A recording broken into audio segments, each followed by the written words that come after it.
से बोला शंकर भगवान की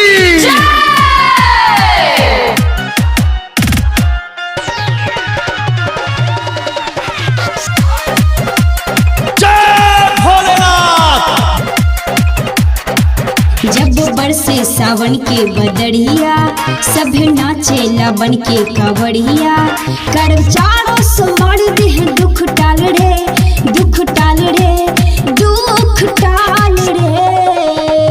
अरे टालवे करी बाबा दुआरा जाइब हर साल रे। हाँ ठीक बा बाबा दुआरा जाइब हर साल रे। हंसी खुशी दी हम जल ढारी रे। बाबा दुआरा जाइब हर साल रे। हंसी खुशी दी हम जल ढारी रे। बाबा दुआरा जाइब हर साल रे। हंसी खुशी दी हम जल ढारी रे। अरे चल हट जल्दी ढारे दे। प्रेम से बोला शंकर भगवान की सुल्तानगंज से ले हव जलवा उठाई तो उठावा ना। बाबा नगरिया हम पैदल जाइब हो पैदल जाइब पैदल जाइब। जब थकी शरीरिया ले हम दम मारी रे दम मारी रे दम मारी रे। अरे नशा लग जाई हो बाबा दुआरा जाइब हर साल रे। त हमरो के ले चली ना। बाबा दुआरा जाइब हर साल रे। हंसी खुशी दे हम जल ढारी रे।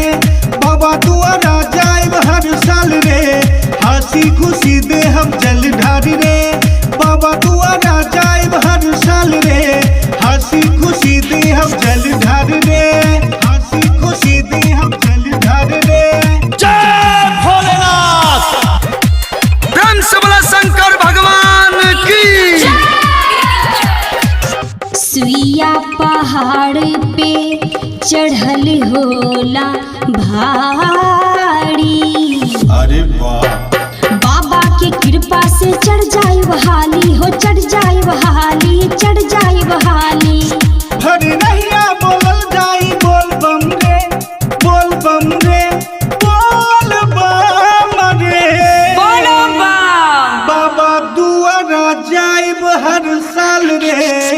त चला ना। बाबा दुआरा जाइब हर साल रे। हंसी खुशी दी हम जल ढार रे। बाबा दुआरा जाइब हर साल रे। हंसी खुशी दी हम जल ढार रे। बाबा दुआरा जाइब हर साल रे। हंसी खुशी दे हम जल ढार रे। अरे ढारबे करब डीजे राजू बेरी चौक। बाबा दुआरी बड़ा भीड़ होला भारी। गावे भजन बाबा बबलू पुजारी हो बबलू पुजारी बबलू पुजारी।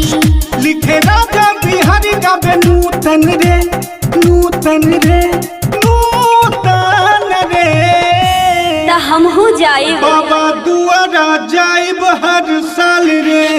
अच्छा तो चल आता हूँ। बाबा दुआरा जाइब हर साल रे। हंसी खुशी दी हम जल ढार रे। बाबा दुआरा जाइब हर साल रे। हंसी खुशी दी हम जल ढार रे। बाबा दुआरा जाइब हर साल रे। हंसी खुशी दी हम जल ढार रे। MM recording studio Begusarai.